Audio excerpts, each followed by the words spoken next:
Koliko ima životinja ovde sada kod vas?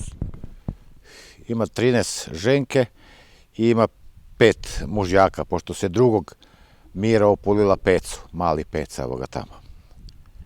To je ovo malo magarence koje vidimo ovde u dvorištu na suncu. Taj peca je mnogo napredan. Da li on zahteva neki posebni tretman? Ma ne, pre ništa. Sama se opulila, ja sam samo kontrolisao. Ništa, sama i dok sam ja došao, ona počela da doji, nema tu ništa. Sve to samo, to je prirodno, sve samo ide. Šta će biti sa ovim? Hoćete ga zadržati ili? Pecu ima lajca obavezno, bez njih ne može da bude farma.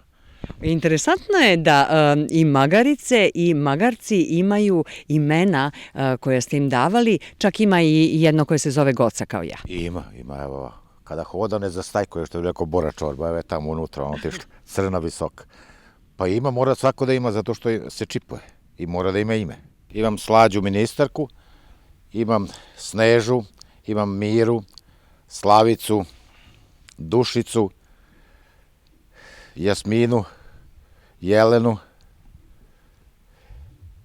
Ljilju i Gocu. Eto, to ima. A magarci? Malajac, Peca, Trena, Žare i Dagi. To su imena. Evo ga. Žare se ljuti. To je pozdrav za Gocu, pošto te nije upamtio. Pecu i mene zna, ali tebe ne zna. Sad tu baci u kompjuter.